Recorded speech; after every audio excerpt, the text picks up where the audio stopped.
আসসালামু আলাইকুম ওয়া রাহমাতুল্লাহি ওয়া বারাকাতুহু। সম্মানিত ভিউয়ার্স, আপনারা নিশ্চয়ই ভালো আছেন। আমিও আল্লাহর রহমতে অনেক ভালো আছি। সম্মানিত ভিউয়ার্স, গত ক্লাসে আমরা ভাষিক কাজ নিয়ে বিস্তারিত আলোচনা করেছিলাম।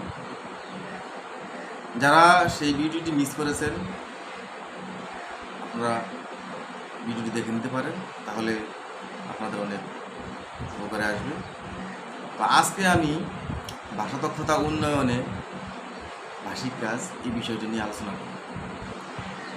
ভাষিক কাজ হলো ভাষা দক্ষতা উন্নয়ন সম্পর্কিত কাজ, অর্থাৎ শোনা, বলা, পড়া, লেখা সম্পর্কিত যতগুলো কাজ করা হয় সেগুলোকেই বলা হয় ভাষিক কাজ। ভাষা দক্ষতা কী সে সম্পর্কে পূর্বের ভিডিওতে বিস্তারিত আলোচনা করা হয়। আপনার শিশুর ভাষা দক্ষতা উন্নয়নের জন্য আপনি কি কি কাজগুলো করাবেন তা বুঝতে পারবেন এই ভিডিওর মধ্যে। শিশুর ভাষা দক্ষতা উন্নয়নের লক্ষ্যে বাংলা বিষয়ে আপনার শিশুর শিখন শেখানো কার্যক্রম পরিচালনার সময় যে সকল কাজ করা হয় সেগুলোই ভাষিক কাজ। যেমন পাঠ থেকে শব্দ খুঁজে বের করা, শব্দ দিয়ে বাক্য তৈরি করা, প্রশ্নের উত্তর বলা ও লেখা, বিপরীত শব্দ শেখা, যুক্তবর্ণ শেখা ইত্যাদি ইত্যাদি।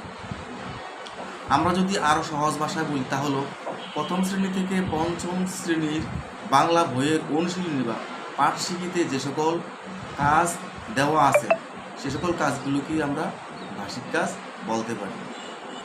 এই ভাষিক কাজগুলো দেওয়ার উদ্দেশ্য হলো শিশুর ভাষা দক্ষতা তথা শোনা, বলা, পড়া, লেখার দক্ষতা বৃদ্ধি করা। নমুনা ভাষিক কাজ পাঠ্য বইয়ের মধ্যে বা পাঠ্য বইয়ের অনুশীলনীতে দেওয়া থাকে। এছাড়াও শিশুর ভাষা দক্ষতা উন্নয়নের শিক্ষক বা অভিভাবক পাঠ্য বইয়ের বাইরের ভাষিক কাজও দিতে পারেন। আবার অনেকে মনে করতে পারেন একটি পাঠের বা বিষয়বস্তুর জন্য অনুশীলনীতে যে সকল কাজ বা ভাষিক কাজ রাখা হয়েছে কেবল সেগুলো অনুশীলন করাতে পারলেই শিশুর ভাষিক দক্ষতা অর্জিত হয়ে যাবে। আসলে বিষয়টা তা নয়। কোনো শ্রেণীতে ওই শ্রেণীতে যতগুলো ভাষিক কাজ নির্ধারণ করা হয়েছে প্রত্যেক পাঠ্যাংশে সম্ভাব্য সব ধরনের ভাষিক কাজ শিক্ষার্থী অনুশীলন করানো আবশ্যক। আর সেই জন্য শিক্ষক, অভিভাবক সবাইকে বাংলা বিষয়ের ভাষিক কাজের অনুশীলনের জন্য একটি পরিকল্পনা ঠিক করে নিতে হবে।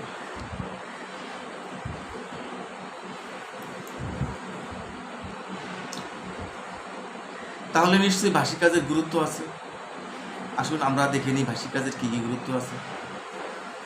শ্রেণীভিত্তিক অনুশীলনীতে যেসব ভাষিক কাজ দেওয়া আছে সেগুলো ভাষা দক্ষতা অর্জনের চেকলিস্ট হিসাবে বিবেচনা করতে পারে। এই তালিকা ধরে প্রত্যেক পাঠ শেষে পাঠের সাথে সঙ্গতি রেখে বিভিন্ন ধরনের ভাষিক কাজের কার্যক্রম গ্রহণ করলে বৈচিত্র্য যেমন বৃদ্ধি পায় তেমনি শিক্ষার্থীর ভাষা দক্ষতা বৃদ্ধিতেও সহায়ক হবে। তাহলে আসুন আমরা দেখি ভাষিক কাজের কী প্রয়োজনীয়তা রয়েছে। 1. বাংলা ভাষার গঠন বুঝতে ভাষিক কাজ সহায়তা করে। 2. বাংলা ভাষার বৈশিষ্ট্য বুঝতে সহায়তা করে। 3.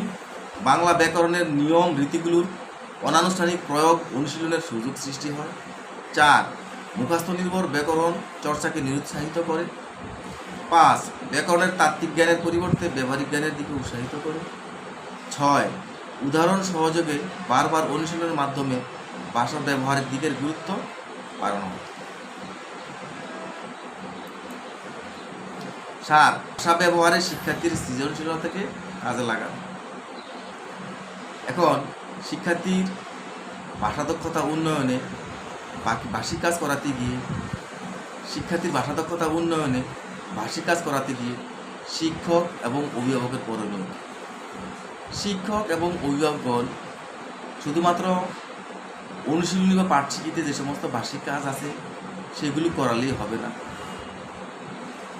এর বাইরেও শিক্ষককে ভাষিক কাজ তৈরি করতে হবে, ভাষিক কাজ দিতে হবে।